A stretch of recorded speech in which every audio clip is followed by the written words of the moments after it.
There is a paradox that governs the lives of those who command respect. The moment you step closer, you lose ground. The instant you make yourself too available, too open, too familiar, something intangible but precious slips through your fingers like water. Machiavelli understood this with a clarity that still unsettles us today. He saw that power is not built through proximity, but through distance. Not through constant presence, but through strategic absence. And yet, we live in an age that demands the opposite. We are told to be authentic, to share everything, to let people in. We perform our vulnerabilities like badges of honor, believing that openness equals strength. But what if the opposite is true? What if the very thing we think makes us relatable is the exact thing that strips us of our influence? This is not about coldness for the sake of cruelty. This is about understanding a fundamental law of human perception. People do not value what they can access at any moment. They do not respect what comes easily. There is something in the human psyche that equates scarcity with worth, distance with dignity, and mystery with mastery. When you are always there, always explaining, always available, you become part of the landscape. Familiar, expected, forgettable. But when you create space between yourself and the world, something shifts. Suddenly, your words carry weight. Your presence becomes an event. Your silence speaks louder than 1,000 explanations ever could. Think about the people in your life who command your attention without demanding it. The ones whose approval you seek, even though they never chase yours. The individuals who seem to operate on a different frequency, unbothered by the chaos that consumes everyone else. What do they have in common? They are not everywhere. They do not over-explain. They do not dilute their energy by trying to please every person in every room. They have mastered something most of us resist our entire lives. They have learned that detachment is not the absence of care, but the highest form of self-possession. We live in a world where everyone is performing. Social media has turned existence into a constant broadcast, a never-ending stream of updates, explanations, justifications. We document our meals, our moods, our movements. We respond to every comment, every criticism, every demand for our attention. And in doing so, we scatter ourselves across 1,000 different interactions, never fully present anywhere, always chasing validation that evaporates the moment we receive it. This is the modern sickness. Not loneliness, but overconnection. Not silence, but noise so loud it drowns out the sound of our own thoughts. We have become addicted to proximity, mistaking constant contact for connection and availability for love. But there is a cost to this that we refuse to acknowledge. Every time you explain yourself to someone who has not earned your explanation, you give away a piece of your authority. Every time you chase approval from people who do not respect you, you train them to devalue you further. Every time you make yourself too available, too eager, too open, you send a signal that your time, your energy, your presence is not valuable enough to protect. And people believe you, not consciously, perhaps, but something in them registers the imbalance. They begin to take you for granted. They stop considering your needs, your boundaries, your worth, because you have taught them that you have none. Machiavelli wrote The Prince not as a guide to tyranny, but as a mirror held up to human nature. He observed the mechanics of power without the comforting illusions we prefer to tell ourselves. He saw that people do not respect leaders who try to be liked by everyone. They respect those who command respect through presence, decisiveness, and a willingness to stand apart from the crowd. He understood that influence is not about being loved, but about being irreplaceable. And you cannot be irreplaceable if you are everywhere at once. This is where our story begins. Not in the halls of Renaissance Italy, but in the quiet moments when you feel yourself bending, explaining, justifying your choices to people who have no right to question them. It begins in the exhaustion you feel after trying to maintain relationships that drain you, jobs that diminish you, situations where you are always giving and never receiving. It begins when you realize that the person you have become, always accommodating, always available, always explaining, is not the person you wanted to be. Somewhere along the way, you confused kindness with weakness, openness with obligation, and presence with worth. The truth Machiavelli spoke is not comfortable, but it is liberating. Distance is not cruelty. Detachment is not coldness. Silence is not indifference. These are tools of self-preservation, strategies for maintaining the integrity of your energy in a world that will take everything you offer and still demand more. When you step back, when you create space, when you stop explaining every decision and justifying every boundary, something remarkable happens. People begin to see you differently, not as someone who needs their approval, but as someone who operates according to an internal compass they cannot manipulate. Let us go deeper into why this is so difficult for most of us. Why does the idea of creating distance feel like abandonment? Why does silence feel like punishment? The answer lies in the shadow, the part of ourselves we have spent our entire lives trying to hide. Carl Jung taught us that the shadow is not just our darkness, but everything we have been taught to reject about ourselves.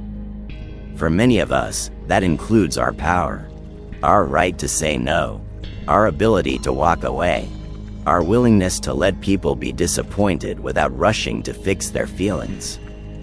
From childhood, many of us learned that love is conditional.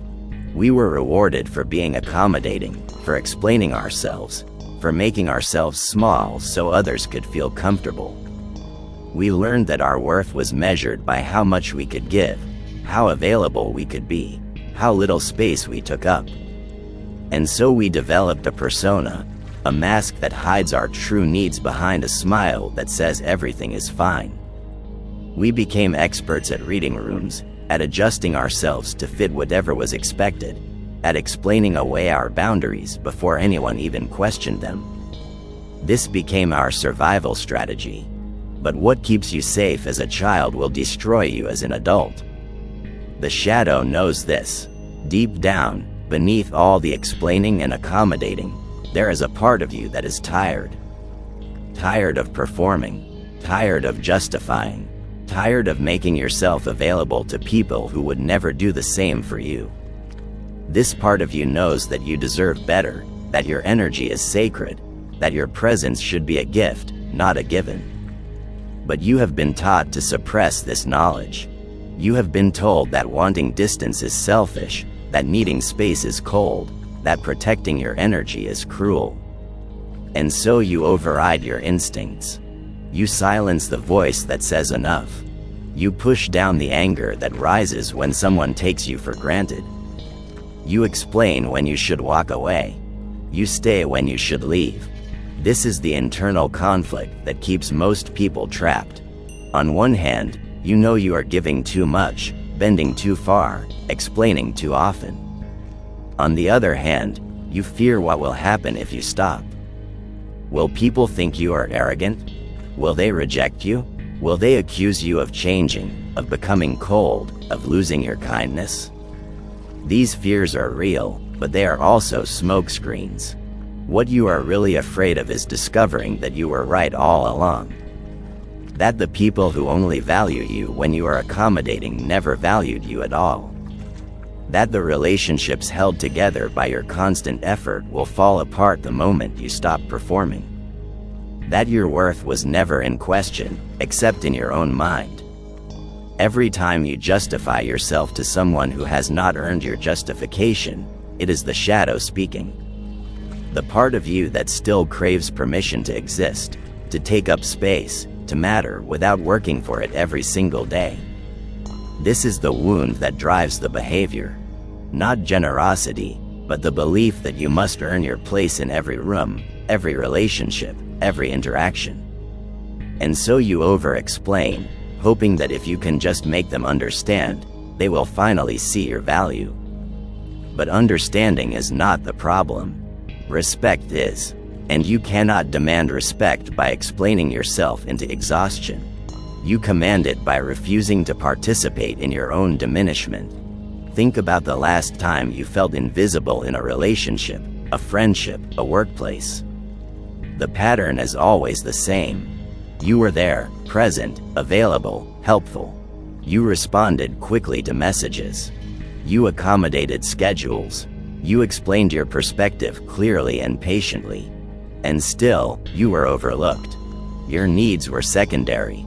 Your time was assumed. Your energy was expected. This is the cost of proximity without boundaries. When you make yourself too available, people stop seeing you as a person and start seeing you as a resource.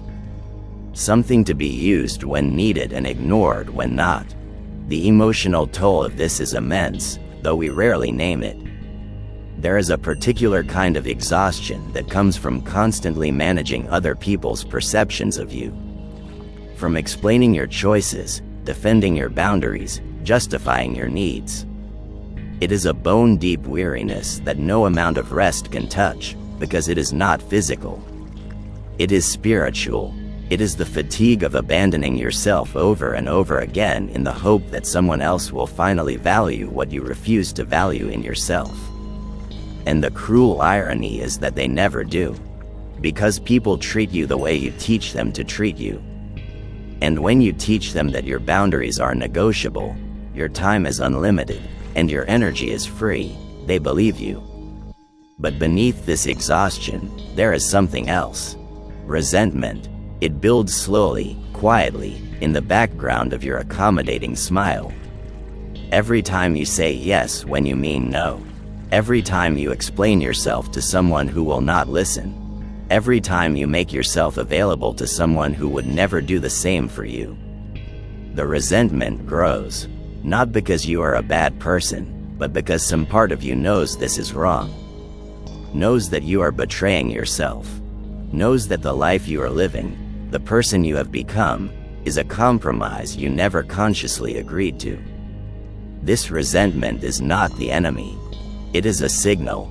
It is your shadow trying to get your attention, trying to tell you that something needs to change. But instead of listening, most people do what they have always done. They explain it away.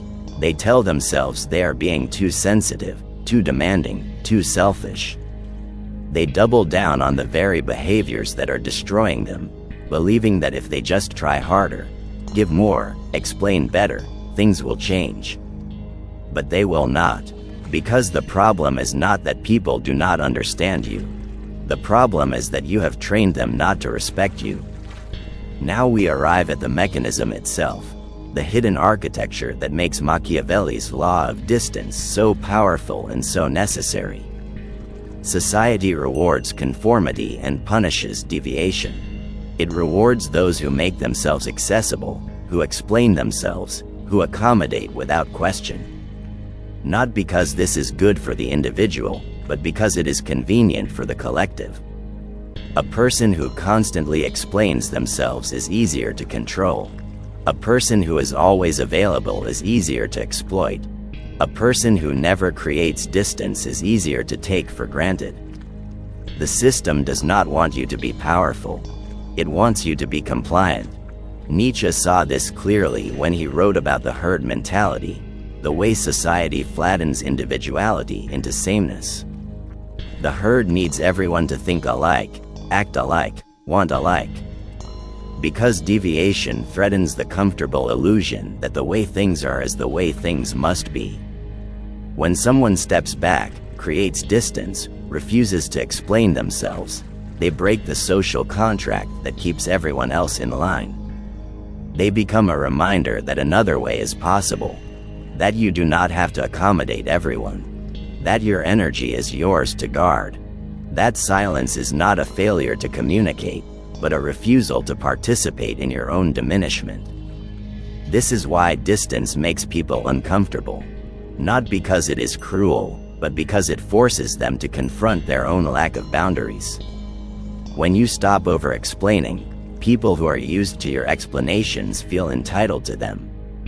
When you stop being constantly available, People who took your availability for granted feel abandoned. When you create space, people who benefited from your proximity feel rejected. But here is what they will not tell you, and what you must understand with absolute clarity. Their discomfort is not your responsibility. Their feelings about your boundaries do not obligate you to abandon those boundaries. Their expectation that you will continue to accommodate them is not a moral imperative. It is a habit, and habits can be broken. Machiavelli's brilliance was not cruelty. It was clarity. He saw what comfort hides, that people respect control, not confession.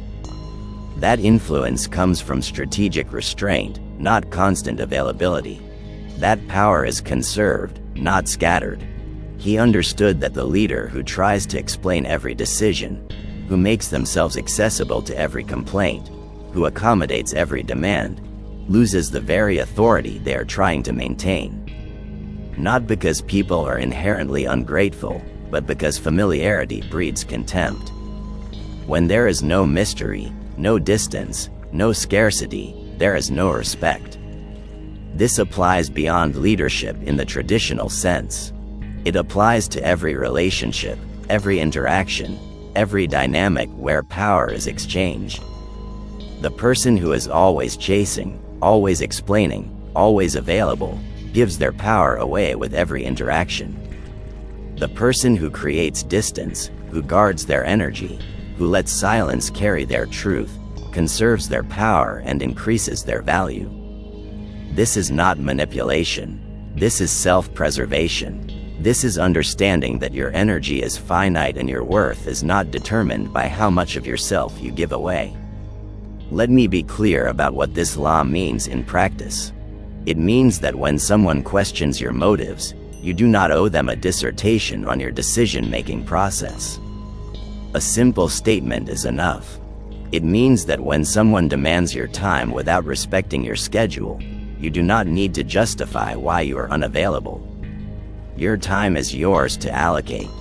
It means that when someone criticizes your boundaries, you do not need to defend them. Boundaries that require constant explanation are not boundaries at all.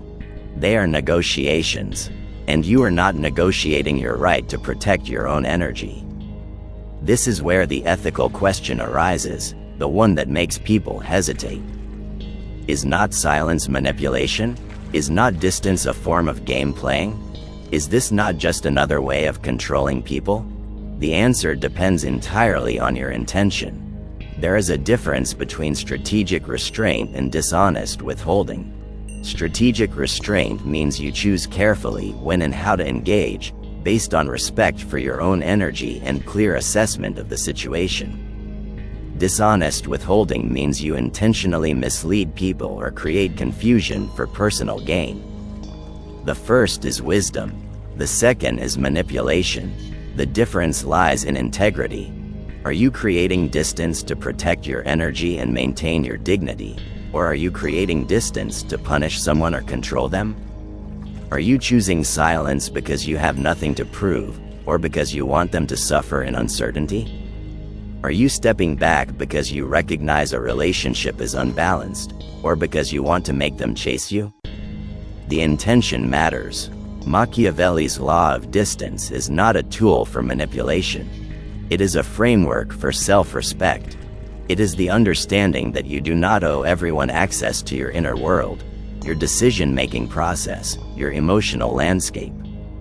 Some things are sacred, some spaces are private, some silences are holy. Throughout history, those who understood this principle wielded immense influence. Marcus Aurelius, the philosopher-emperor, spoke rarely and chose his words with care. His silence carried more weight than the endless speeches of lesser men. Leonardo da Vinci revealed his work only when it was ready, guarding his creative process from the demands and expectations of patrons. His mystique became part of his legend. The Stoics taught that true power comes from internal control, not external validation. That the wise person is unmoved by praise or criticism, because their worth is not determined by the opinions of others. These were not cold people. They were not manipulators. They were individuals who understood that influence is not about being liked by everyone, but about being respected by those who matter. That power is not about controlling others, but about mastering yourself. That the ability to create distance, to choose your engagements carefully, to let silence speak when words would weaken, is not cruelty. It is sovereignty. So where does this leave you? Right now, in this moment, with the weight of every relationship where you have given too much, explained too often, made yourself too available. You are standing at a crossroads. One path leads back to the familiar pattern of accommodation and exhaustion. The other leads towards something you have been afraid to claim your entire life. The right to exist without constant justification. The freedom to protect your energy without guilt. The power that comes from detachment, not as coldness, but as self-possession. Carl Jung taught us that wholeness comes from integrating the shadow, from acknowledging and accepting the parts of ourselves we have been taught to reject. For many of us, this includes our capacity for distance, for saying no, for letting people be disappointed without rushing to fix it. We have been taught that these capacities are selfish, that they make us bad people, that they will lead to isolation and rejection. But the opposite is true. When you integrate your shadow, when you reclaim your right to create distance, something profound happens. You stop being reactive and become centered. You stop being scattered and become focused. You stop being available to everyone and become truly present for those who matter. This is not about becoming cold or closed off. This is about understanding that your warmth is precious and should not be given to people who will not treasure it. That your time is limited and should be spent on relationships that nourish you, not drain you. That your explanations are valuable and should be reserved for people who actually listen. Every time you explain yourself to someone who has not earned your explanation, a part of your fire dims. Every time you make yourself available to someone who does not respect your time, you teach them that your energy has no value. Every time you accommodate someone who would never do the same for you, you betray the part of yourself that knows better. Nietzsche spoke of the will to power, not as domination over others, but as mastery over self. The ability to choose your own values, to create your own meaning, to stand apart from the herd and say, "This is who I am, and I do not need your permission to be it." This is the transformation that awaits you on the other side of distance. Not isolation, but individuation. Not coldness, but clarity. Not cruelty, but courage. The courage to disappoint people who expect your accommodation. The courage to let relationships fall away that were never built on mutual respect. The courage to stop explaining yourself and start trusting that your actions speak for themselves. Think about the person you are becoming, not the person you have been. This person does not chase approval because they have learned to approve of themselves. This person does not over-explain because they trust their decisions without needing external validation. This person does not make themselves constantly available because they understand that scarcity creates value and distance commands respect. This is not a person who is harder or colder. This is a person who has finally learned to stop abandoning themselves for the comfort of others. The transformation from emotional reactivity to calm dominance is not about suppressing your feelings. It is about channeling them. It is about understanding that every time someone makes a demand on your energy, you have a choice. You can react from the old pattern, immediately explaining, accommodating, making yourself available. Or you can respond from this new place, pausing, assessing, choosing whether this person, this situation, this demand is worthy of your engagement. Most of the time, it is not. Most of the time, silence or a simple statement is enough. Most of the time, creating distance is the kindest thing you can do, for yourself and for them. Let us return to where we began. to the paradox that governs those who command respect. You step back not because you do not care, but because you care about yourself enough to protect your energy.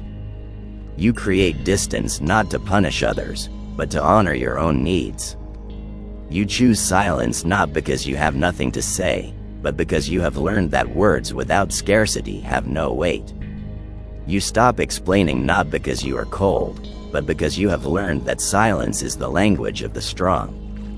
This is Machiavelli's law of distance. Not a strategy for manipulation, but a framework for dignity.